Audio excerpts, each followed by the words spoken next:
capacidad y potencial. Hoy quisiera contarles la historia de un accidente que le ocurrió a un tal profesor Musschenbroek.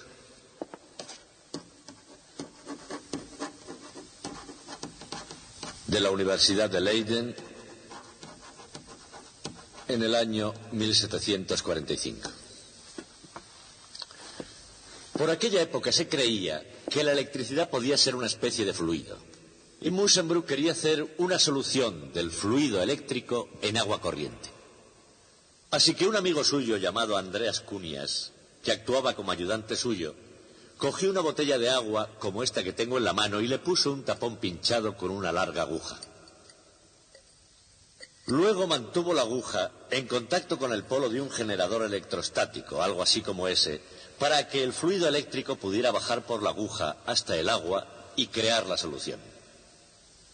Y entonces, cuando cogió la aguja para sacarla del agua, hizo un descubrimiento absolutamente sacudiente. Pero Musschenbroek no se desanimó en absoluto.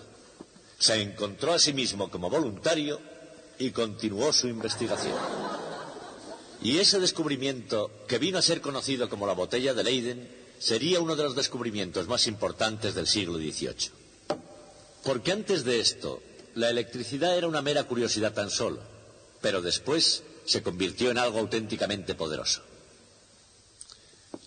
Para apreciar el impacto que este descubrimiento causó en su tiempo, tienen que entender algo del modo en que se hacía la ciencia. Los que se dedicaban a experimentar con la electricidad se llamaban electricistas y formaban una especie de hermandad que, como cualquier otra, tenía sus ritos y sus reglas. Ahora bien, en aquel tiempo había instrumentos rudimentarios que podían medir la cantidad de electricidad que se había producido. Pero todo electricista tenía orgullo, poder juzgar por sí mismo la fuerza de la electricidad sintiendo la sacudida que ésta producía. Igual que el chef de cocina prueba la sopa. Ningún electricista hubiera dado a conocer un experimento sin antes sentir esa sacudida. Bien, antes del descubrimiento de la botella de Leyden, eso era inofensivo. Pero después se convirtió en algo completamente diferente. No corrían buenos tiempos para los electricistas. El propio Musschenbroek, que fue el primero en sentirla, después escribió a un amigo que no volvería a hacerlo ni por todo el reino de Francia. A pesar de ello, todos los electricistas deberían sentir la sacudida, con una excepción. Un alemán llamado Winkler, que galantemente permitió a su esposa que hiciera aquella prueba por él. Las botellas de Leyden resultaron muy fáciles de fabricar. Sin embargo, era muy difícil comprender por qué funcionaban. Pero lo más chocante quizá de todo este asunto fue, al final, de dónde provino la explicación. Procedía de un desconocido impresor de un pintoresco pueblecito llamado Filadelfia, del otro lado del Atlántico. Se llamaba, por supuesto, Benjamin Franklin.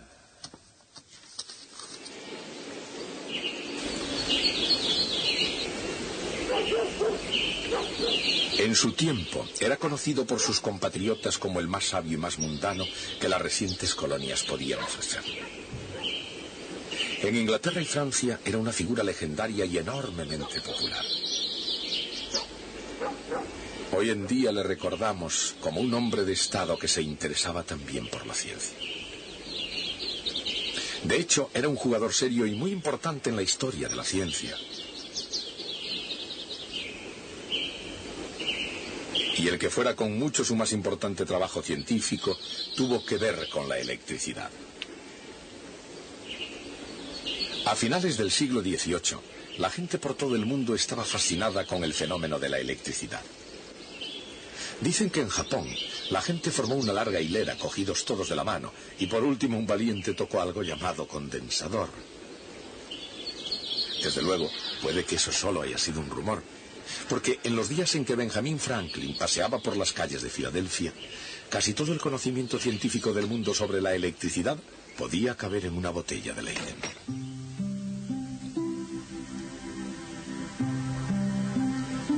El profesor Musschenbroek y sus botellas de Leyden atrajeron una gran atención en Holanda.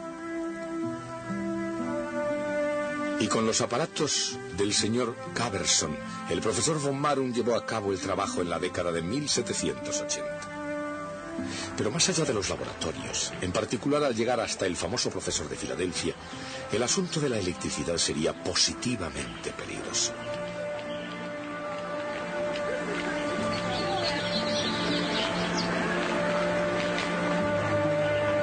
De hecho, Franklin, tratando de asar un pavo por electrocución, casi estuvo a punto de electrocutarse él mismo.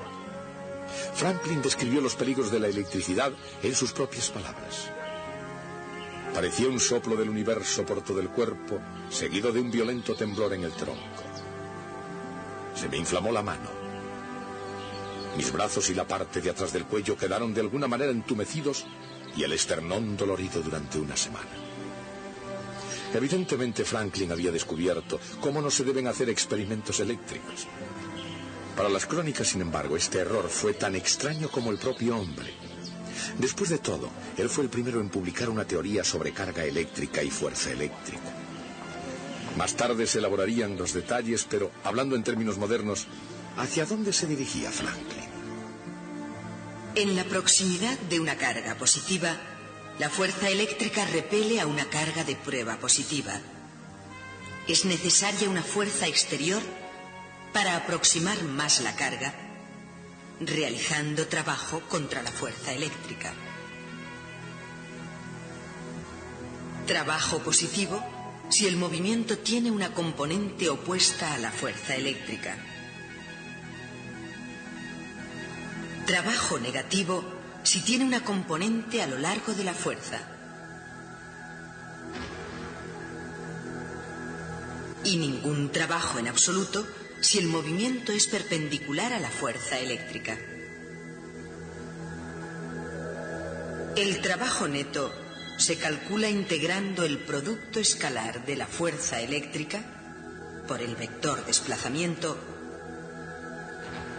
a lo largo de cualquier trayectoria a través del campo eléctrico.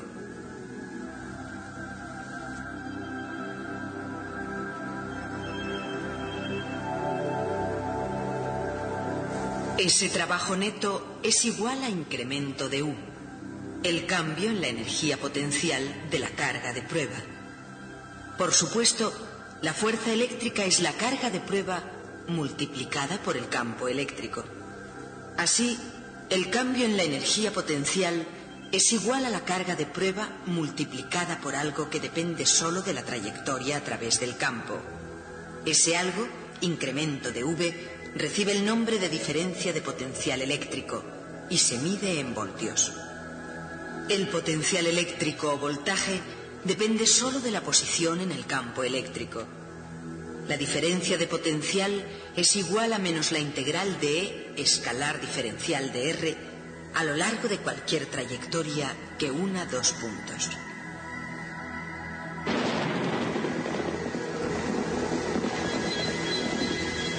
Cien años antes de que Faraday descubriera el campo eléctrico, Franklin lo vio como atmósfera eléctrica.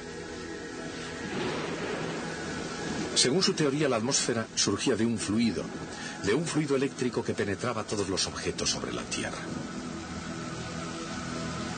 A su vez, todas las cosas eran como esponjas de unas especies que podían absorber el fluido eléctrico. Franklin decía que cuando un objeto absorbe demasiado fluido, está cargado positivamente de fluido eléctrico. Pero si un objeto no tiene suficiente fluido eléctrico, entonces está cargado negativamente. Decía que los objetos cargados positivamente y los objetos cargados negativamente se atraen mutuamente. Pero los objetos que están ambos cargados positivamente se repelen. Esos términos de Franklin, carga positiva y carga negativa, se utilizan todavía hoy, pero con una mejor comprensión, sus significados han cambiado. Actualmente se entiende que hay de hecho dos tipos diferentes de electricidad: carga positiva y carga negativa, y que todos los objetos en la naturaleza contienen ambos tipos. No obstante, Franklin se había dado cuenta correctamente de que la carga eléctrica es algo que nunca se crea ni se destruye, sino que meramente fluye de un objeto a otro. Esas opiniones de tan largo alcance ganaron a Franklin la aclamación como primer científico del mundo en el campo de la electricidad. pero fue la prensa de imprimir, y no la ciencia, lo que le dio fortuna y durante el proceso extendió su fama. Fue aprendiz en el Nuevo Correo de Inglaterra y editor de la Gaceta de Pensilvania, y finalmente el almanaque del pobre Richard le hizo ciertamente rico.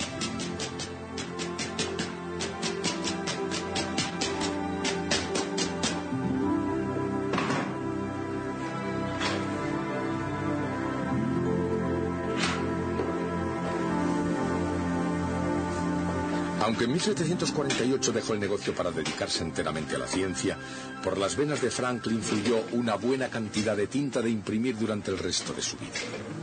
Nunca estuvo satisfecho solamente con leer y escribir los sucesos de su época.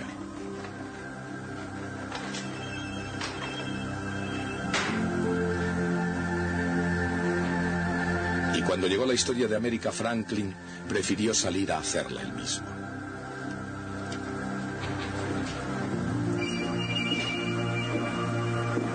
Y así como la presencia de Franklin fue importante en las colonias, en Europa era una figura completamente legendaria. Fue una figura enormemente popular en Inglaterra y Francia, profundamente admirado como hombre de Estado, como filósofo y como científico, que increíblemente había surgido de las incivilizadas colonias americanas. Fue también muy afortunado a lo largo de toda su vida. Solo unas horas antes de tener que presentar sus credenciales ante la corte de Luis XVI, se dio cuenta de que la peluca empolvada y el traje de ceremonia que le habían preparado le estaban demasiado pequeños. Franklin apareció audazmente con traje de calle y su propio pelo, y en vez de ser ridiculizado, fue inmediatamente aclamado como hijo de la naturaleza de los bosques del interior. Pero aún eso no representaba hasta dónde se extendía su fama. Se le reconocía como inventor por una serie de buenas razones. El pararrayos y la armónica de vidrio, la mecedora, la estufa de Franklin e incluso el ahorro con el cambio de hora. Otro de sus inventos fueron las bifocales, que con el tiempo se dieron a conocer con su nombre como marca de fábrica. Franklin también fue toda su vida un optimista incorregible, veía todo como si fuera un maravilloso juego. Un juego muy serio, con toda seguridad, pero también un reto de ilimitadas posibilidades.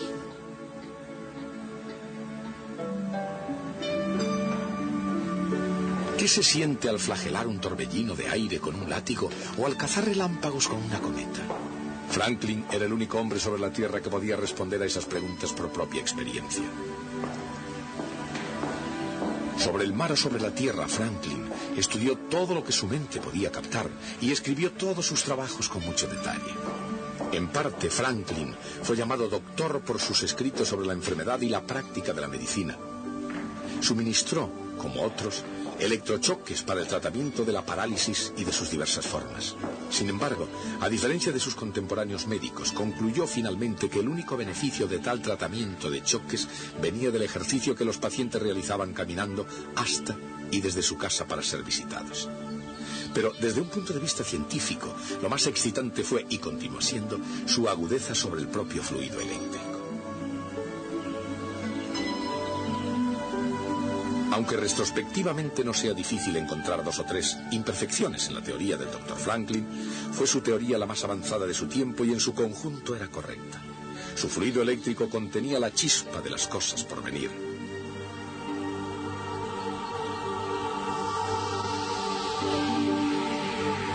Lo que Franklin vio como atmósfera eléctrica en la actualidad y en términos modernos corresponde al campo eléctrico. Alrededor de todos los objetos dotados de una carga eléctrica neta hay un campo eléctrico. Por supuesto, si las cargas positivas y negativas de un objeto están equilibradas, el objeto es eléctricamente neutro y de hecho no produce campo eléctrico lejos.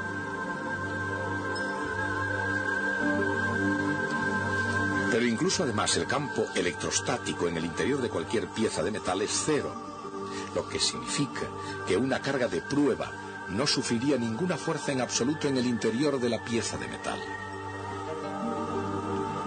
Y eso es verdad incluso si el metal tiene una carga eléctrica neta. Eso es porque la carga se acumula en la superficie hasta que en el interior no quede campo que la haga moverse.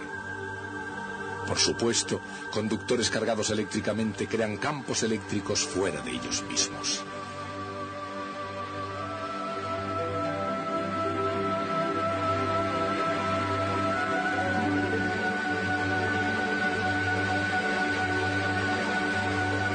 Pero en su interior no hay campo en absoluto.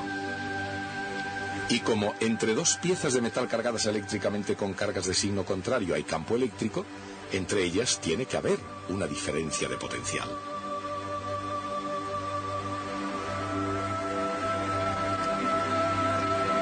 Pero al no haber campo en el interior, el potencial es el mismo en cualquier lugar del metal.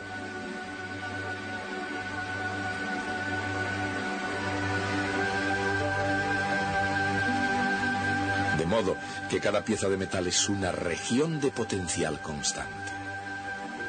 La diferencia de potencial entre dos piezas de metal depende de cuánta carga neta tenga cada una. La carga negativa reduce el potencial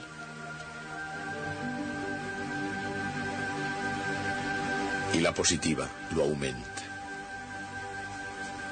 Por supuesto, en el siglo XVIII el doctor Franklin no estaba en condiciones de poder hacerse una idea muy clara del potencial eléctrico, pues incluso ese concepto era desconocido en aquella época. Pero tuvo un enorme conocimiento de la electricidad que él compartía con frecuencia con sus colegas europeos. Y como el más sabio de América, Benjamin Franklin también prestó una atención considerable a las grandes inteligencias del pasado, especialmente a Sir Isaac Newton.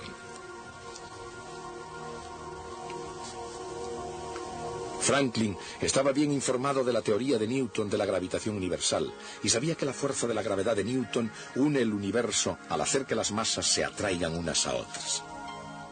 A Franklin le habría gustado formular una ley semejante, una ley de la fuerza eléctrica.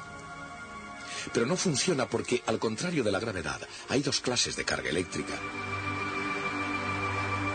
Las cargas eléctricas que son distintas se atraen mutuamente y las cargas que son iguales se repelen.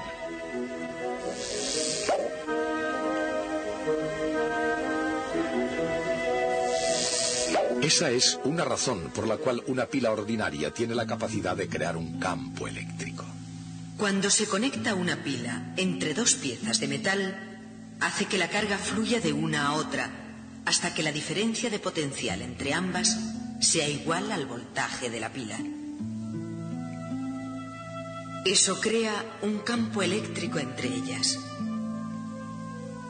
Cuando se dobla el voltaje, también se dobla la carga, así como la diferencia de potencial y el campo eléctrico. En general, la carga transferida es proporcional al voltaje aplicado. La constante de proporcionalidad C se llama capacidad.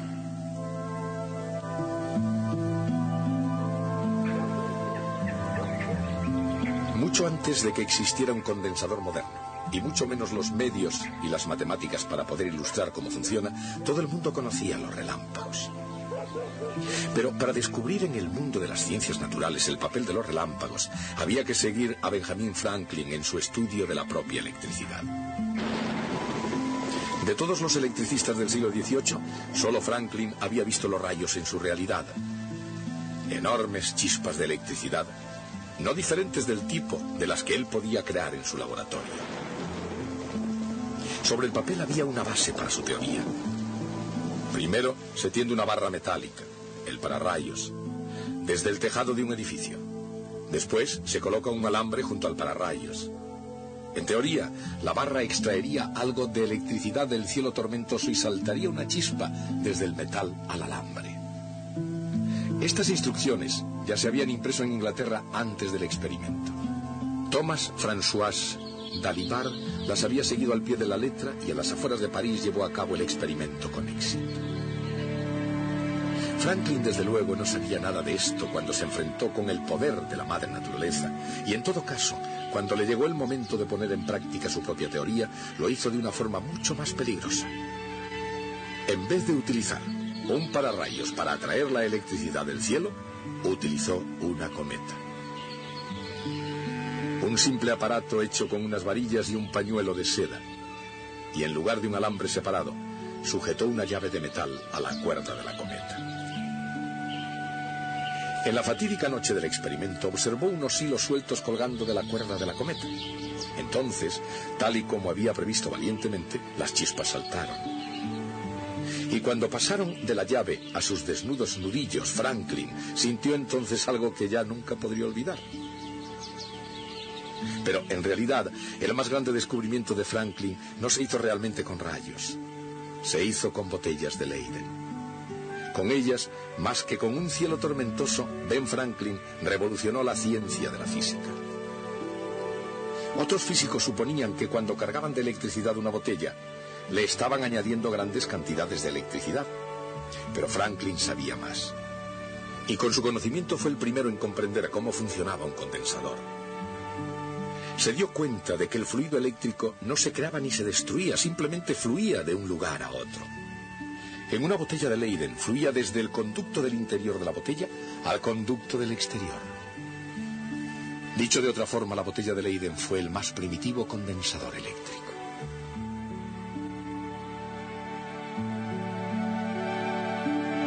Dos piezas cualesquiera de metal pueden formar un condensador sin importar su forma. Las dos piezas de metal pueden ser las placas de un condensador de placas paralelas, o pueden ser también las partes interna y externa de una botella de Leyden. El campo eléctrico en un condensador de placas paralelas realmente se debe a las capas de cargas opuestas en las superficies de las láminas metálicas, una enfrente de la otra. El campo entre las capas es constante, y las dos capas de carga opuestas se atraen mutuamente, sosteniéndose unas a otras en su lugar. Por eso el condensador es un dispositivo tan útil. Si el voltaje se mantiene constante por una pila,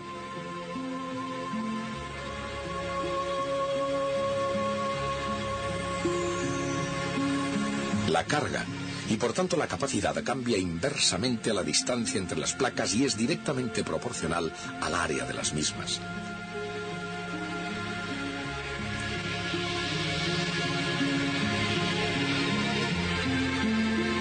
Franklin se dio cuenta de que si se conectaban los condensadores adecuadamente, crearían una capacidad mayor. Adecuadamente significaba en paralelo. Una serie de botellas de Leyden, una a continuación de otra, de hecho, creaba una capacidad más pequeña, pero un grupo de botellas de Leyden en paralelo mostraba ser una excelente combinación. Y Franklin lo llamó batería eléctrica, otro término que tiene hoy un significado diferente. Pero lo importante no es el término, es la idea. Y solamente Benjamin Franklin se dio cuenta que no se necesitaba una botella de Leyden para conservar la electricidad. Un simple par de placas de metal paralelas harían el mismo efecto. A pesar de sus inexactitudes poco frecuentes, el estudio de Franklin sobre electricidad fue un hito científico. Pero aún así, siempre se recordará más a Ben Franklin como un hombre de Estado y un notable funcionario público. Aquí en Filadelfia creó el primer hospital público, la primera biblioteca pública y el primer servicio de bomberos. Como delegado en el Congreso de Albany en 1754, fue tan osado como para proponer una unión de las colonias.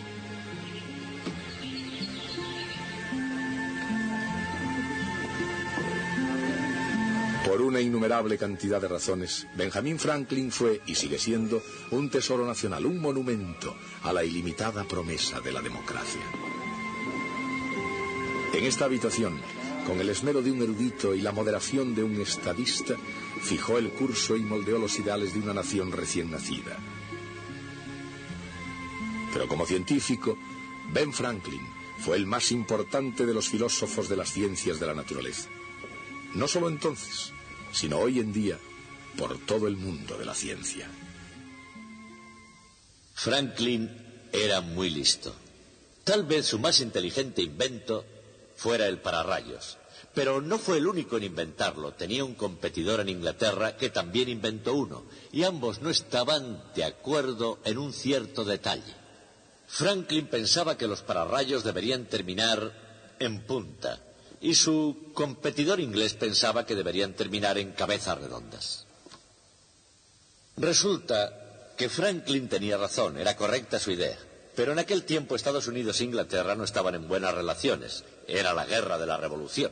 Y el rey Jorge III decretó que todos los pararrayos en Inglaterra deberían terminar en cabezas redondas.